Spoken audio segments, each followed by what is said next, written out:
Both One Quiet Night and this record were done at home in between parts of my regular life. It's not like I went into a studio and like, okay, now I'm going to make a record.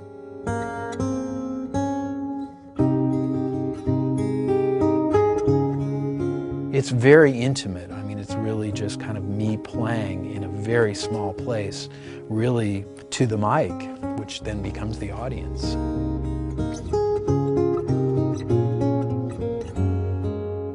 I just was kind of playing for fun and doing stuff that I thought maybe I would enjoy hearing. So it's a real direct from me to you kind of recording.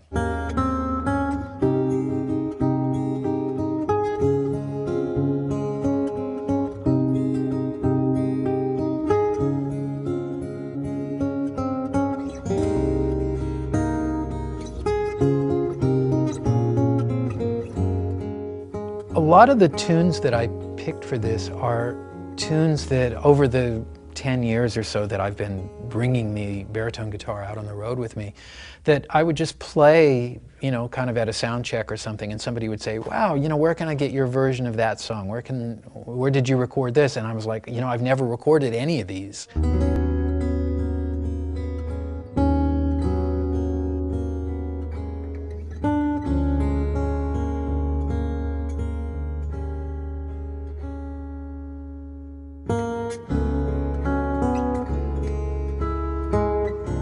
The list of tunes that are represented on there are almost all from the time before I ever wrote a note of my own.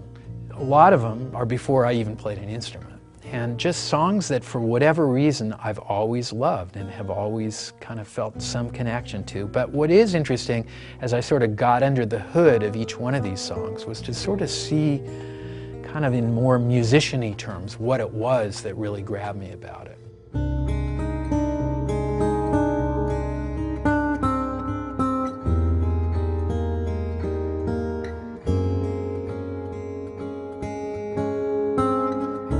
Each one of them has some kind of weird way of getting from here to there, or something odd about the form, or, you know, none of them are just kind of straight up like regular tunes.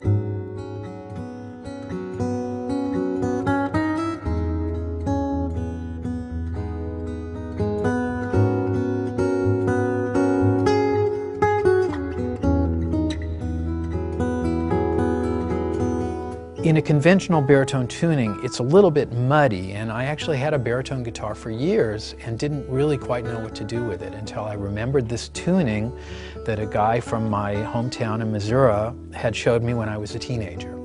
Sort of taking the middle two strings and tuning them up an octave by putting really high strings on, and you get a very different kind of thing. And it's almost like three parts of a string quartet.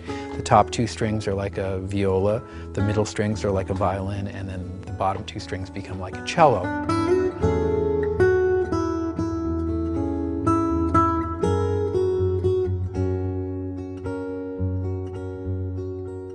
I actually love interpreting other people's music, and in a way that's the thing that I get to do the least in my daily life as a musician. So yeah, it's the first record of mine where there's none of my tunes on it.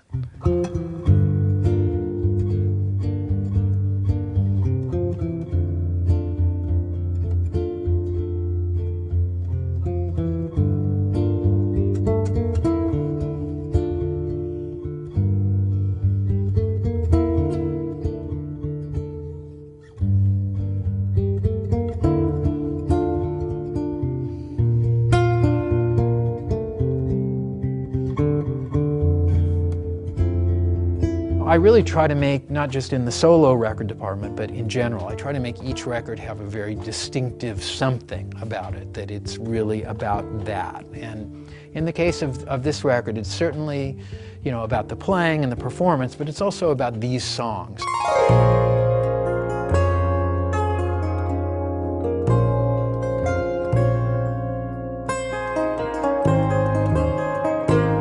It's a very unusual instrument, obviously, this being the 42-string guitar. And it's sort of got a very particular kind of thing that you have to find just the right kind of song to do with it.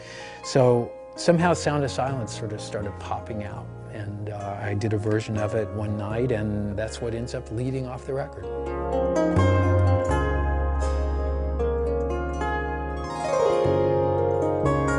For me, each time that I play, regardless of the setting, I just try to find things that I love and try to bring them out into the world. That's sort of what I kind of feel like my job is as a musician, and this is another angle on that.